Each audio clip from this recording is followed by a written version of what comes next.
Another day of clashes in the streets of Venezuela after opposition leader Juan Guaido called for an uprising against the socialist Maduro regime. You've probably noticed that the protesters there are unarmed and can't really fight back against the government.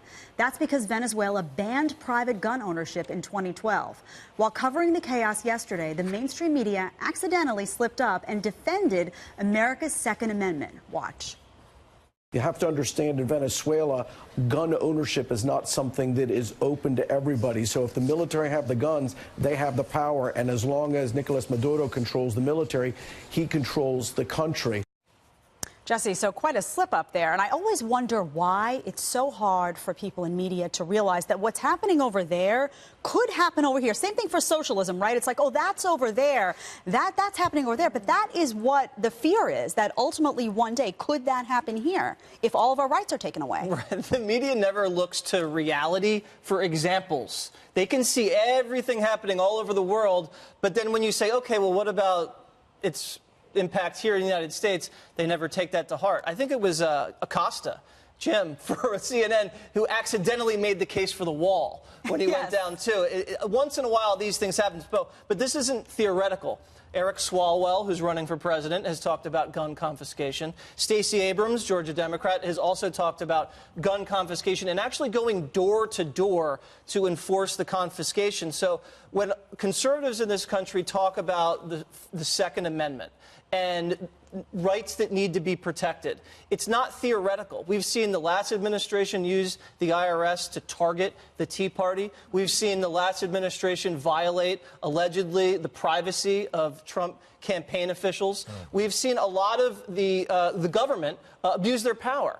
And when you look at examples of Venezuela, that is quintessential government abuse of power and not a peaceful transfer of power, which we actually didn't really have last time as well. And do you think that if those people had guns, there'd be anything but more chaos, more violence, and more death? I think it prevents the government from being that egregious in let me ask you a question. Transferring How about power. just in New York City? You think that if you had a gun, you could even stand up to the New York City Police Department, much less the State National Guard or the U.S. military? I think if the American people are armed to the teeth, which we are, get them more that guns. Prevents government overreach on the federal level. Hold on a second. More guns. Hold on. You don't think that citizenry has a right to? They are faced with a tyrannical leader right now. And they're protesting. Yes, they're protesting, but they're powerless because most of them really they're being run over by military tanks in the streets because the military is mostly siding with Maduro, and the rest of the population that are fighting for their rights, they're unarmed. This is they a feel fantasy. helpless. First of all, this is an apples and orange comparison between the U.S. and another country, but there is no reality. The idea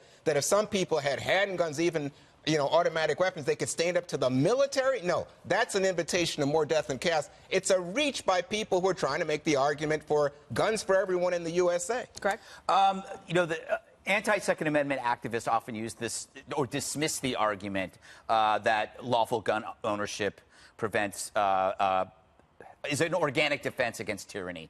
That, as long as we have the Second Amendment and we have guns, there's probably never going to be an opportunity for a government to turn tyrannical or socialist or fascist in the United States. Some would argue Trump is already there, but I got you. The media accidentally makes the case for everything they are against. And Trump is a great example, because I think they elected Trump by making the case against him. But so here's a neat question. Why is it only socialist countries who want to take away your guns? Because they know ultimately that their ideology can only be coerced, right? So guns make that coercion impossible. Once the guns are in the hands of the population, you can no longer control the population. Yeah. It's funny because I was going to make the same argument, but the reverse, which is the best way to prevent this from ever happening here is to continue to have a free and fair country that respects the rule of law. Yeah, absolutely. And also it's important to note that when the weapons confiscation plan was put into place, only 37 firearms were turned over voluntarily. People did not want to do that themselves. They were forced, and that's when the confiscation came into